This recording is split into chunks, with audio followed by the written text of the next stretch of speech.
This is one of those videos I wouldn't skip if you own a Jeep. If you stick with me, I think you'll see the value in what I'm about to show you, and I'll give you a couple of real examples. I get a lot of great Jeep questions in the comments, and here's the thing. Some of the best answers don't fit in the comment, and they don't even fit cleanly in a single video. That's why this channel isn't just Jeep videos. It's a growing Jeep reference library built to help you maintain your Jeep even as a beginner. My own personal goal is to keep mine over 300,000 miles and to make smart modifications that actually make it better. For example, when I covered transmission fluids, I didn't just make a video. I built a spreadsheet comparing 14 different fluids across 16 technical columns, ranked them, and added 9 additional tabs that go deeper than YouTube video ever could. Those columns and extra tabs explain why the fluids behave differently, so you can make your own decision, not just copy mine. If you have ever paused one of my videos to screenshot a chart, a torque spec, or a table, I have already turned that into something you can view in a document and actually use.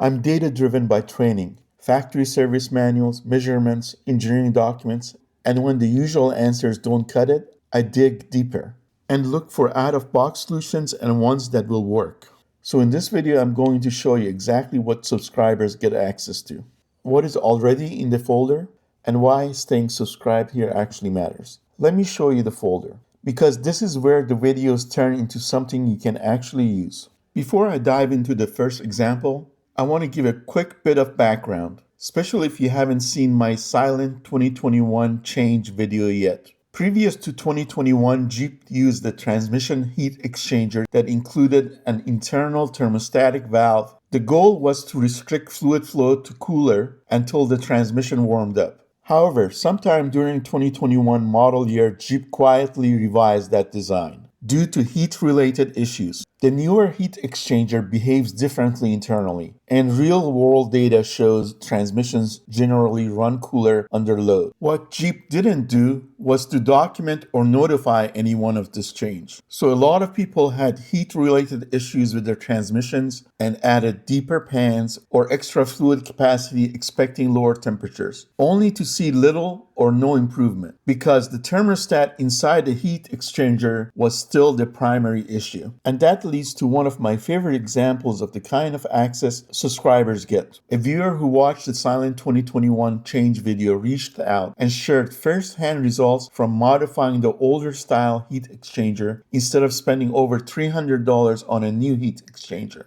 Using only basic tools and about 15 minutes, they disassembled the unit and reconfigured the thermostatic shuttle valve so it remained fully open by removing the thermostat and spring. They didn't just describe it, they provided an exploded view sketch, detailed notes, and real-world temperature data. Before the modification, their transmission reached about 208 degrees. After the modification, temperature stabilized around 172 degrees max, with no other changes made to the cooling system. That takeaway matters. It shows that the thermostatic valve itself is the main restriction in the older heat exchanger design, which explains why added capacity alone or making all these different kinds of changes did not reduce the temperatures. I want to be very clear, this is a viewer contribution. I haven't personally performed this modification myself, and I'm transparent about that. But this entire breakdown, the diagrams, the notes, the temperature data, is already documented and available in the subscriber folder, even though it hasn't been turned into a standalone video yet. And that's really the point. This channel isn't just videos. It's a growing, living reference library built from factory documentation, real-world testing, and contributions from the Jeep community. I'll give you one more quick example, and I won't spend much time here because I could honestly spend hours going through factory service manual information, engineering documents, and what's already in this folder and what's coming next. This is a fuse reference I built for a Jeep. Jeep gives you a fuse diagram, but it's small, hard to read, and not very useful when you're troubleshooting on the trail or building a backup kit. So I went several steps further. Right at the top, there's a clear readable diagram, not the unreadable one Jeep provides. And I marked it in a way that lets you quickly identify what you're looking at. Then I expanded every Jeep acronym and put in notes where it was necessary, so you can actually understand what each fuse does instead of guessing. I documented the 4 different fuse types Jeep uses. Yes, you heard it correctly, 4 different types. So if you're building an emergency backup kit, you know you actually have the right spares. And I went even further. I pulled the part numbers even for every relay. So if one fails, you're not stuck searching forums or guessing at the parts counter. I'm not going to deep dive this here. I just want you to see the level of detail, because this is just another example of what's already in the subscriber folder, and it keeps growing. If you want access to everything you've seen here, you do need to be a channel subscriber.